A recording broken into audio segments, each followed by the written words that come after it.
From Community Public Radio, this is the CPR News.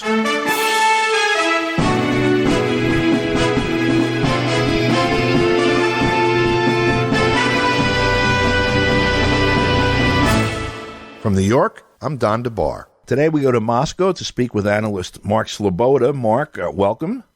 Don, thanks for having me. It's always an honor and a pleasure to be with you on CPR. And the pleasure is all ours and that of our listeners. I guess we'll start with an update of something we were looking at last week. Yeah, okay, so we talked extensively last week about this energy crisis. There is a global energy crisis, right? Americans probably have only noticed it when they are looking at the price at the pump. Right, which has gone up, or a big inflation. Notice, by the way. I mean, it's like a 50% gain since January, at least. Yeah, or general inflation, which is a result of fuel prices going up and logistics around the world. Right, that these are global phenomenon. This is happening everywhere. So Americans, but there is a more concentrated energy crisis in Europe, because of the relative shortage of their storage tanks being filled with natural gas going into an expected hard winter season. And the gigantic jump in prices for natural gas globally, of course, because global market, but particularly in Europe, where prices are up somewhere, sometimes 500, 600% over what they were a year ago. So that is going to have a huge effect on their economies, their national debt, and everything.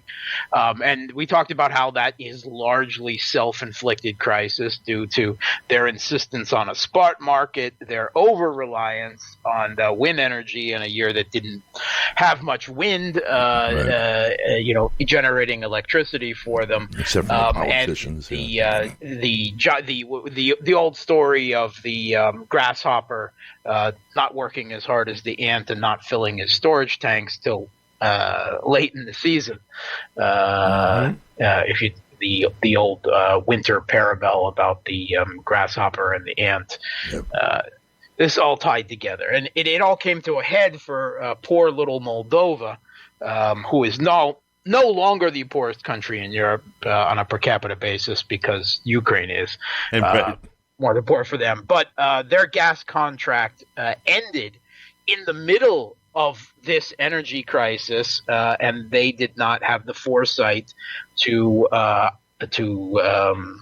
iron one out, knowing that their gas contract was coming to an end earlier, and they have a new, for the first time, firmly pro-Western elected government that is bent on, shifting the country geopolitically, and at the same time coming to the hard reality of how intrinsically they depend on Russia for energy, because they get 100% of their natural gas, and that's the majority of their other energy needs from Russia. Let me just say in Moldova's defense here that Ukraine has had 7 years to affiliate with the EU as a puppet or puppy dog or whatever, and thus it goes to the bottom of the pile.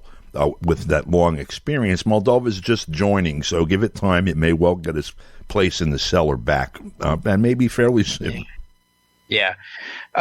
So Moldova, in a show of an absurd show of attempted defiance and independence, bought a small amount of gas, backflowed, I believe from Poland or Slovakia. It was, the gas was bought by from Poland's state energy company, PGNiG, a small amount of gas. Now, of course, 80% of Poland's gas itself actually comes from Russia. From Russia. Right.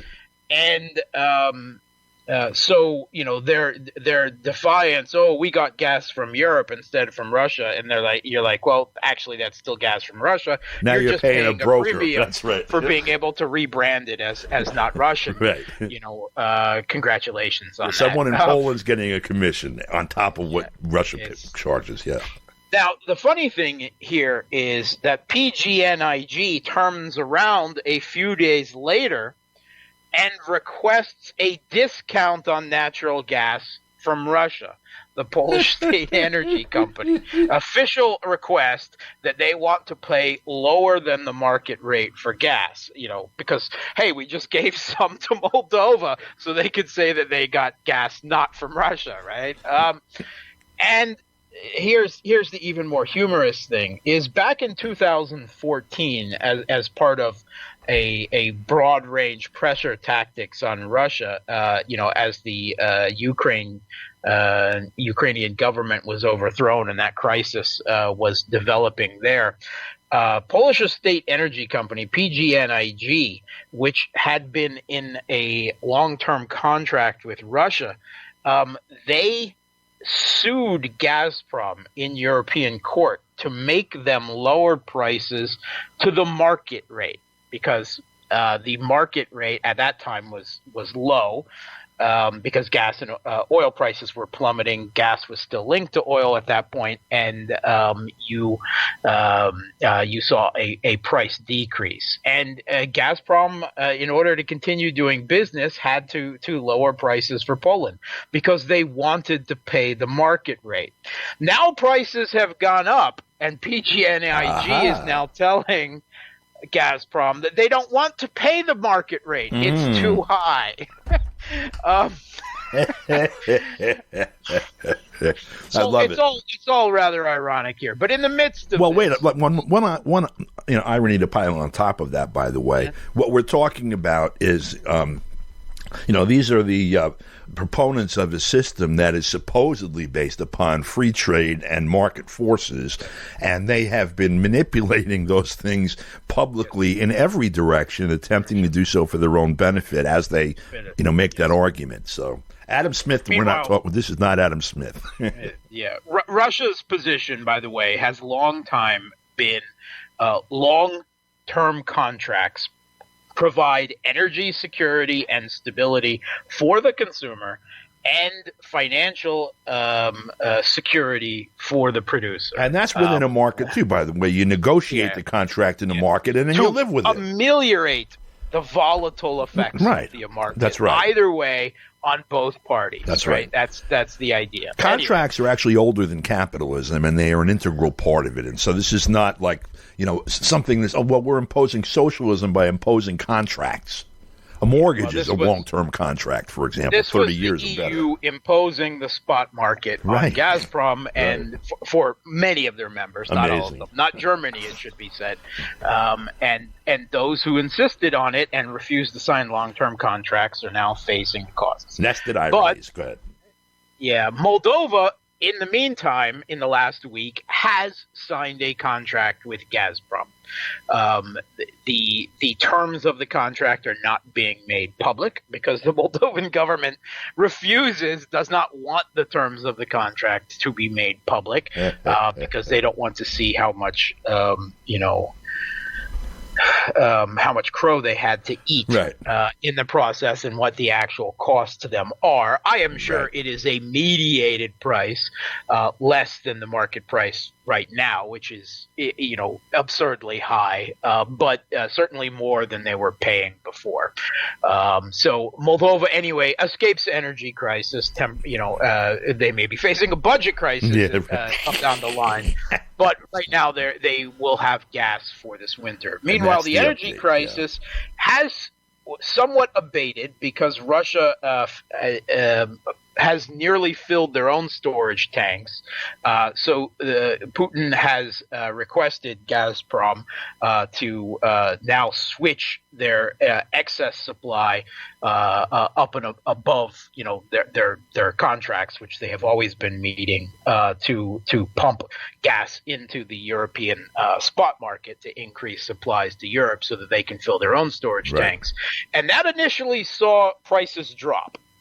But now we've had another development. Again, this is the volatility of this market here.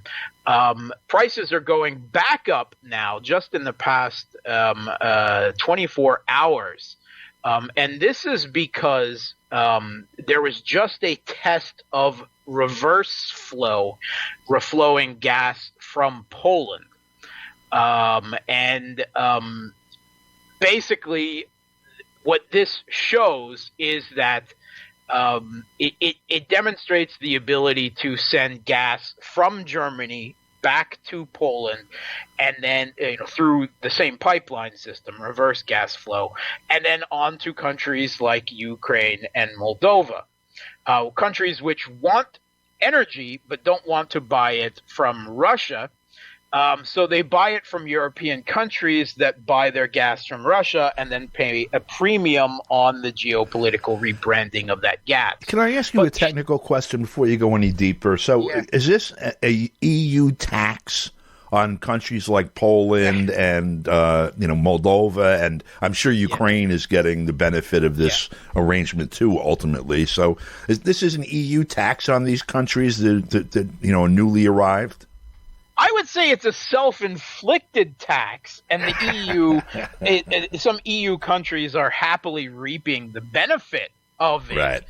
They are paying a premium on demonstrating that they are aligning themselves, while in reality they are still geopolitically tied to Russia, whether they like it or not. And vice versa, Russia is tied to them because it does want to sell energy to make its own economy. To make its own finances sound. So there's ties together, and Russia regards this as all kind of political noise that it does its best to annoy. But anyway, this test of reverse gas is crucial because it demonstrates that large volumes of gas can be pumped back from EU countries to Eastern European countries, from Central European countries to Eastern European countries, which may indicate that more gas is needed by these Central European countries from Russia to basically provide this rebranded gas. So it's more demand. It's more demand is suddenly appearing from Central Europe. So that's pushing gas prices back up. So this volatility will continue probably throughout the winter, and we won't see probably a serious drop until the spring. And European countries are going to pay the price for it. It's going to cause, lots of budget problems. It's going to cause financial problems down to the consumers, inflation. It's going to have a big market effect, and a lot of it was entirely unnecessary. I mean, part of it is related to the recovery from the COVID and global demand. And Russia is simultaneously doubling the supply of electricity, and increasing supplies of coal and natural gas and oil to China as well, because they are feeling the crunch on the other side. But of course, there's none of this coyness where they want Russian energy, but they don't want to say they're getting Russian energy. So It's all a little bit smoother on that side. But Russia is demonstrating its capacity because Russia, of course, not only has Russia is often referred to as an energy superpower, and there are reasons for that, right? First of all, the reserves of natural gas, oil, and coal. Everyone wants to use less coal at this point, and oil too. Second down the line. But there's still going to be important elements of economies for at least the next half a century. I mean, that is, even as countries try to wean themselves away from them, they've demonstrated exactly this year how we're not there yet. But Russia is also an energy superpower in other areas. Russia does have small but slowly increasing amounts of solar and wind. Solar and wind is tough in Russia, particularly solar, because so much of the year we get great cloud cover during winter that is kind of flat for roughly half the year. That makes it kind of hard.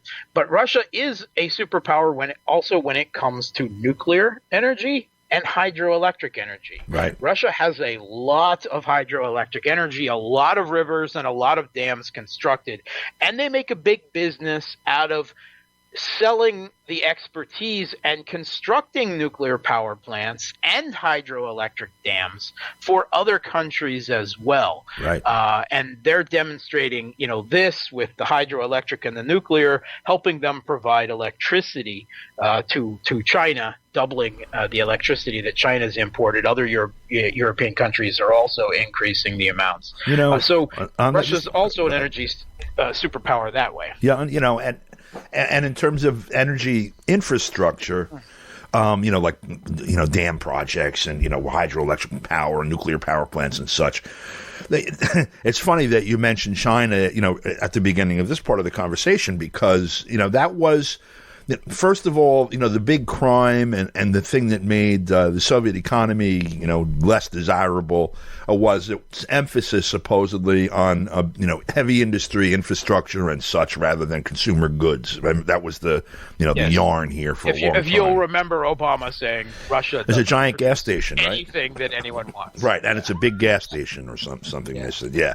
So, but I remember back even in the early 1960s reading about projects in the 1950s where the Soviet Union, and specifically Russia, in fact, was helping China build the infrastructure at that time. And they were doing that elsewhere in the third world. And that now, 60, 70 years later, what they're building infrastructure for is maybe the 22nd century economy that's going to exist in China. This is the stuff that's going to build that. Yeah, and they're increasingly, Russia and China.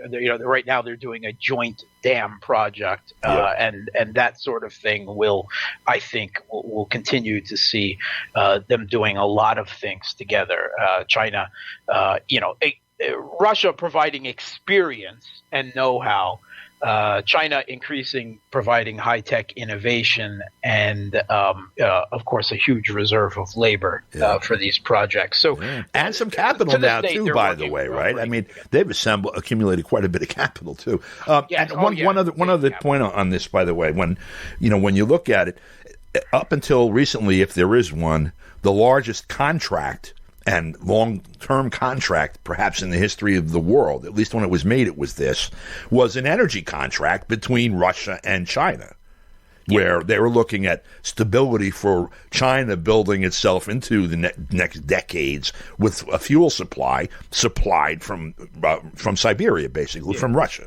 And so this relationship, they are laying the groundwork for something that, rather permanent, and looking at stability in things like long-term energy contracts.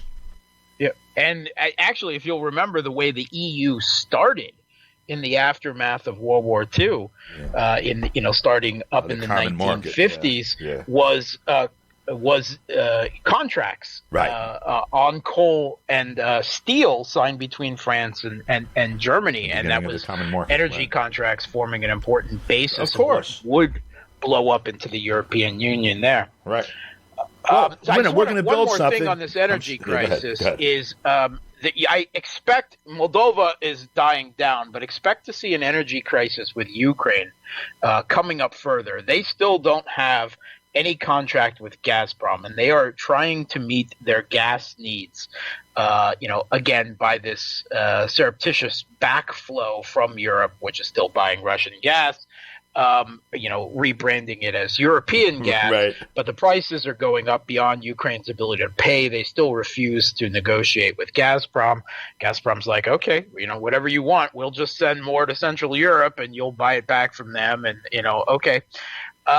But right now, Ukraine has also broken out of existing deals, not firm contracts, again, for political reasons, but also increasingly for the inability to pay, because with both Russia and Belarus, which were supplying both electricity and coal to Ukraine. Right. And as of November 1st, which means today as we're taping, right.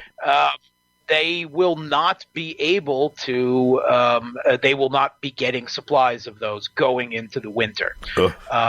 So there is an acute energy crisis building in Ukraine that is being overshadowed by what's happening in the EU. Ukraine may be tempted to take drastic measures.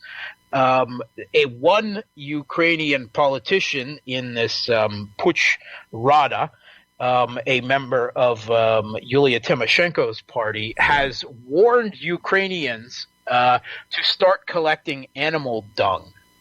Oh. Yeah, he said you can't rely that we'll be able to heat your homes this winter, so collect animal feces and start drying it because you may need it. You're talking about ironies, okay? If you consider the irony there, okay, what's coming out of her mouth? Yes, go ahead. Yeah, it's not Tymoshenko; it's one of her deputies in the Duma. With her curls. So that tells you. I think that gives you an insight into how bad things may end up there. Yeah. Dissatisfaction with the government is increasing. There have been some provocative moves by Kiev in the past couple weeks. They have been increasing the shelling of the Donbass and moving troops forward to the contact line. They have conducted the first aerial strikes with these Turkish-built contract drones, the TB2, the Bayraktar, in Donbass, in violation, of course, of the Minsk Accords. They claimed they were hitting a howitzer, but that was also too close to the contact line, according to the agreements in Donbass. But that it doesn't exactly excuse them having it. This was announced by the military, and they even provided what they say were photo snapshots of it. But the government then walked it back and say, no, we didn't do that. None of that happened, because, of course, that is a violation of the Minsk Accords. Right. But they have also seized a small town in the gray zone, something that is going completely unreported. They've then jammed OSCE monitor drones over the area, and they have basically been blowing up cars on the highways, which has provided an excuse for the OSCE monitors not to come and visit that town and see what has happened there. So things are heating up, and in response, Russia has started moving troops closer to its border with Ukraine, again in large numbers. Right. Now, this is the first thing that is being picked up by the Western media. They're completely ignoring what has been happening for 2 weeks in Ukraine, as they did the last time this happened. As they're doing in Korea, too, by the way, and in a couple of other places like Taiwan. So Russia is building up their forces to try to deter Ukraine from launching another offensive outside of the Minsk Accords against Donbass. And of course, it's being reported as, Russia might be about to invade Ukraine again. This happened exactly, half a year ago. We saw this exact same buildup and the expected result of Ukraine backing down. But this time, they've got a bit of an energy crush going on as well. They're not receiving the attention from the West that they want, or the help. And they may feel compelled to do something desperate, particularly with Zelensky's really low approval ratings and economic crisis, pandemic crisis, energy crisis. Let me just ask, there's something that's like glaring to me here that I don't understand, and I know you're very familiar with with the dynamics of political dynamics of things in those countries. So, we're talking about a situation where the bulk of the population are going to be, expecting to go cold this winter and, go around looking for dog dew to burn in their house so they don't freeze to death. And pay where they're buying natural gas that ends up coming from Russia, pay more for it, because if they bought it direct from Russia, not only would you not have the broker's commission, but you would probably, if you went somewhere near where relations were before, a preferred price, and probably a customer for your goods and some of your coal, too. But instead, we have this other situation. Now, someone's interests are being served by that, and the geopolitical corollary to that, of course, is as you orient your nation's military towards NATO, that means ultimately if there's a war between Russia and NATO, it's going to be fought in your country, on your country. And so what is it exactly that's the positive incentive to follow this path, or what are the mechanics of the decision-making there, and who's benefiting from it? A small number of Ukrainian oligarchs whose financial needs are better met as they see them, or from their political preference of associating with the West. I mean, when it comes down to it, all of Ukrainian politics is still controlled by oligarchs. Right. Even Zelensky, the supposed anti-corruption crusader, he was an actor working for an oligarch. Whose government has ended up more corrupt than the last one, is beholden to the oligarch Ihor Kolomoisky. And Poroshenko, of course, was an oligarch in his own regard. And the leaders even of the Eastern Ukrainian so-called pro-Russian opposition bloc, they have their own oligarchs running things. Now, their oligarchs have now had their media stations taken away from them. So the only media playing is the Western Ukrainian, the pro-Western oligarchs. They've been banned from – the Eastern ones have been banned from the airwaves, because we can't have any opposite political view being presented in the country. That's the pro-Russian point of view. The fact that half of the country feels that way is unimportant, but you're not allowed to have a pro-Russian point of view in this situation. I mean, even if you're trying to draw them into common action, you at least have to speak their language, and even that's a problem. Anyway, the leader of the opposition bloc, Viktor Medvedchuk, who is also an oligarch, as is, again, on both sides, it's just oligarchs, or on all three sides, whatever sides you want to call it. And he is now on treason.